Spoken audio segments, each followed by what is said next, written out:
Hello friends, इस video में SSC, MTS और जीडी के लिए कुछ मोस्ट इम्पोर्टेंट क्वेश्चन डिस्कस करने वाले हैं। फ्रेंड्स, ये सभी के सभी क्वेश्चन 2019 के एग्ज़ाम में पूछे गए हैं। 2019 एमटीएस एग्ज़ाम में पूछे गए हैं। तो फ्रेंड्स, ये क्वेश्चन आने वाले एग्ज़ाम के लिए बहुत ही इम्पोर्टेंट है, तो ध्यान से लगाइएगा। आपके जितने भी क्वेश्चन सही हो लास्ट में ज़रूर बताइएगा। तो चलिए फ्रेंड्स, क्वेश्चन स्टार्ट करते हैं। पहला क्वेश्चन है, भारतीय संविधान के किस अनुच्छेद के अनुसार विभिन्न आधारों पर किसी भी भारतीय नागरिक के साथ भेदभाव करना निषेध है?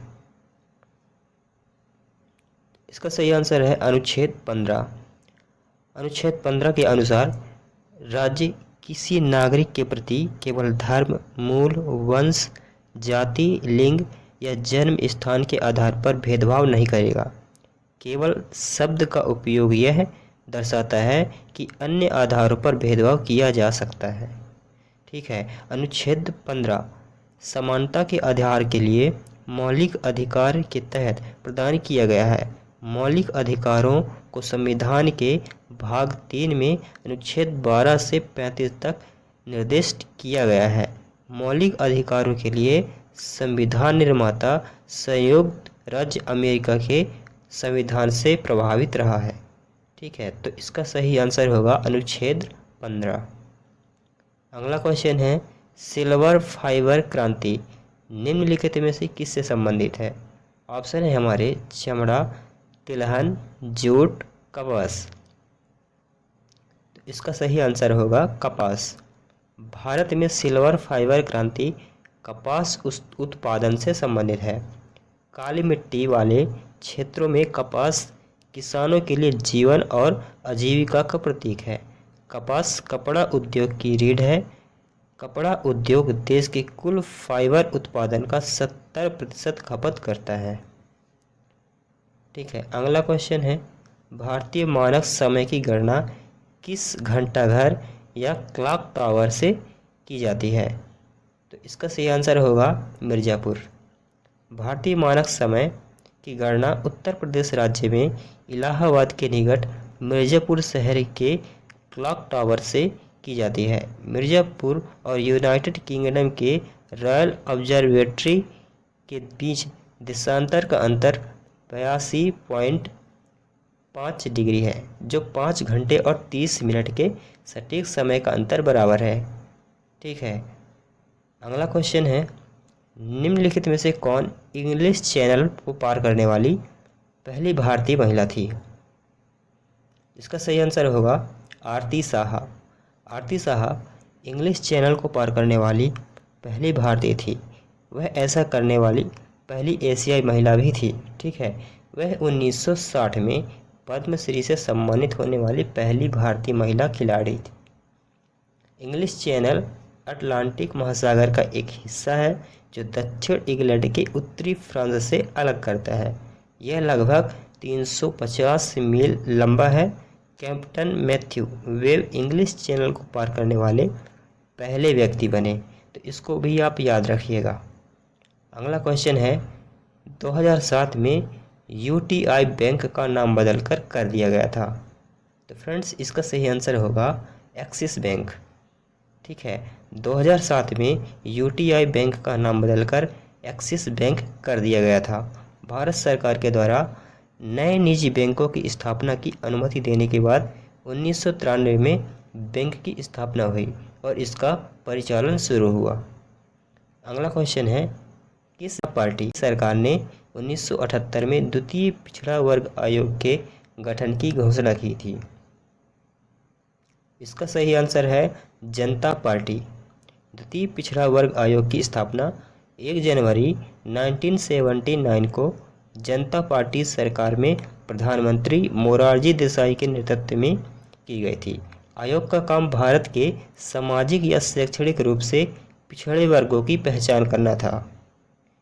यह आयोग मंडल आयोग के रूप में भी लोकप्रिय है, क्योंकि इसके अध्यक्ष श्री बीपी मंडल थे। प्रथम पिछड़ा वर्ग आयोग की स्थापना 29 जनवरी 1953 को राष्ट्रपति आदेश द्वारा काका कालेलकर की अध्यक्षता में की गई थी।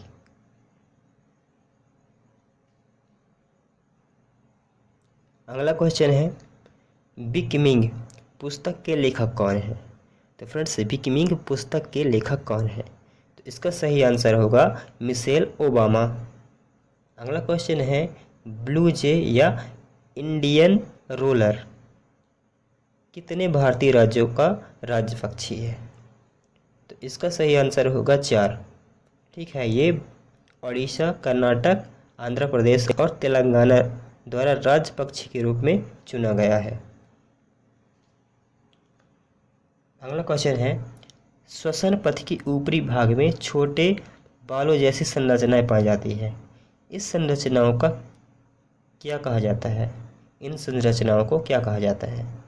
ठीक है, तो इसका सही आंसर होगा सीलिया। श्वसन पथ के ऊपरी भाग में सीलिया नामक छोटे बालों जैसी संरचनाएं पाई जाती हैं। सीलिया फेफड़े के मध्य कान में भी पाई जाती है। इसका कार्य वायु मार्ग में बलगम और गंदगी को साफ करना है, जिसमें हमें बिना जलन के आसानी से सांस लेने में मदद मिलती है। अगला क्वेश्चन है कोयले की खदानों में निम्नलिखित में से किस गैस के कारण विस्फोट होता है, तो किस गैस के कारण होता है, तो इसका सही आंसर होगा मीथेन। कोयला खदानों में विस्फोट मीथेन गैस के कारण होता है। मीथेन विस्फोट तब होता है जब मीथेन गैस ताप स्रोत के संपर्क में आता है। ठीक है, तो मीथेन सबसे सरल हाइड्रोकार्बन है जिसमें एक कार्बन परमाणु और 4 हाइड्रोजन परमाणु होते हैं। अगला क्वेश्चन है पिन घाटी राष्ट्रीय उद्यान किस राज्य में स्थित है, तो फ्रेंड्स पिन घाटी राष्ट्रीय उद्यान किस राज्य में स्थित है, तो इसका सही आंसर होगा हिमाचल प्रदेश। हिमाचल प्रदेश पिन वैली राष्ट्रीय उद्यान हिमाचल प्रदेश राज्य के लाहौल और स्पीति जिले के बीच स्थित है। यह पार्क हिमालय क्षेत्र में कोल्ड डेजर्ट बायोस्फीयर रिजर्व के अंदर स्पीति घाटी के रेगिस्तान में स्थित है। ठीक है, अगला क्वेश्चन है भवाई किस राज्य का लोक नृत्य है, तो फ्रेंड्स भवाई किस राज्य का लोक नृत्य है, तो इसका सही आंसर होगा राजस्थान। ठीक है, राजस्थान के कुछ अन्य लोक नृत्य हैं घूमर, कालबेलिया, कठपुतली, गैर आदि। ठीक है, इन सबको भी याद कर लीजिएगा। अगला क्वेश्चन है भारत में नीली क्रांति के जनक के रूप में किसे जाना जाता है, तो नीली क्रांति के जनक के रूप में किसे जाना जाता है, तो इसका सही आंसर होगा हीरालाल चौधरी। ठीक है, डॉक्टर हीरालाल चौधरी को भारत में नीली क्रांति के जनक माना जाता है। मछली और समुद्री उत्पादन में तेजी से वृद्धि लाने वाली नीतियों को नीली क्रांति के रूप में जाना जाता है। अगला क्वेश्चन है दिव्येंदु बरुआ निम्नलिखित में से किस खेल से संबंधित है, तो वे किस खेल से संबंधित है, तो इसका सही आंसर होगा शतरंज। दिव्येंदु बरुआ एक भारतीय शतरंज खिलाड़ी हैं। वह 3 बार इंडियन चेस चैंपियन रहे हैं। उन्हें 1931 में शतरंज ग्रैंड मास्टर के रूप में नवाजा गया था। 1991 में शतरंज ग्रैंड मास्टर के खिताब से नवाजा गया था। अगला क्वेश्चन है निम्नलिखित में से कौन एक परमाणु ऊर्जा केंद्र नहीं है, तो इसका सही आंसर होगा रामागुंडम। ठीक है, तो रामागुंडम परमाणु ऊर्जा केंद्र तो नहीं है। यह तेलंगाना के पेद्दापल्ली जिले के एक शहर है। यह जो है गोदावरी नदी के तट पर स्थित है। ठीक है, अगला क्वेश्चन है भारत छोड़ो आंदोलन कब शुरू हुआ था, तो भारत छोड़ो आंदोलन कब शुरू हुआ था, यह हुआ था 1942 को। भारत छोड़ो आंदोलन 9 अगस्त 1942 को भारतीय राष्ट्रीय कांग्रेस द्वारा आधिकारिक तौर पर शुरू किया गया था। इसका नेतृत्व महात्मा गांधी ने किया था। इसे भारत अगस्त आंदोलन या अगस्त क्रांति के रूप में भी जाना जाता है। ठीक है, इस आंदोलन में भारत छोड़ो का नारा दिया गया था। इस आंदोलन में भारत छोड़ो का नारा तो दिया गया था, करो या मरो का नारा भी महात्मा गांधी ने इसी आंदोलन में दिया था, तो इसको भी आप याद रखिएगा। अगला क्वेश्चन है निम्नलिखित में से किस मंदिर का निर्माण राष्ट्रकूट वंश द्वारा कराया गया, निम्नलिखित में से किस मंदिर का निर्माण राष्ट्रकूट वंश द्वारा कराया गया था, तो इन चारों में से बताना है ना। तो पहला है कैलाश मंदिर, आदि कुंभेश्वर, बृहदेश्वर मंदिर और चेन्नाकेश्वर मंदिर। ठीक है, तो इन चारों में से बताना है। तो इसका सही आंसर होगा कैलाश मंदिर। कैलाश मंदिर या कैलाशनाथ मंदिर राष्ट्रकूट वंश द्वारा बनाया गया था। अगला क्वेश्चन है, सरस्वती सम्मान किस क्षेत्र में दिया जाता है? तो सरस्वती सम्मान किस क्षेत्र में दिया जाता है? तो इसका सही आंसर होगा साहित्य। अगला क्वेश्चन है, पौधों का अध्ययन जैसी काई जो नम वातावरण में बढ़ता है। ठीक है, पौधों का अध्ययन जैसे काई जो नम वातावरण में बढ़ता है को क्या कहते हैं? ठीक है, तो इसका आंसर है ब्रायोलॉजी। ब्रायोलॉजी वनस्पति विज्ञान की वह शाखा है जो ब्रायोफाइट्स के वैज्ञानिक अध्ययन से संबंधित है। ब्रायोफाइट्स के विभिन्न काई शामिल है जो आमतौर पर नम वातावरण में बढ़ते हैं। ब्रायोफाइट्स को पादप जगत के उभयचर के रूप में भी जाना जाता है क्योंकि ये पौधे मिट्टी में रह सकते हैं लेकिन प्रजनन के लिए पानी पर निर्भर है। ये पौधे पृथ्वी पर सबसे पुरानी प्रजातियों में से एक है। अगला क्वेश्चन है, निम्नलिखित में से किस समिति ने मौलिक कर्तव्यों को शामिल करने के लिए सिफारिश की थी? तो इसका सही आंसर है स्वर्ण सिंह समिति। स्वर्ण सिंह समिति की सिफारिश पर भारतीय संविधान में मौलिक कर्तव्यों को जोड़ा गया था। समिति की स्थापना 1976 में की गई थी जिसमें संविधान के 8 मौलिक कर्तव्यों को शामिल करने की सिफारिश की गई थी।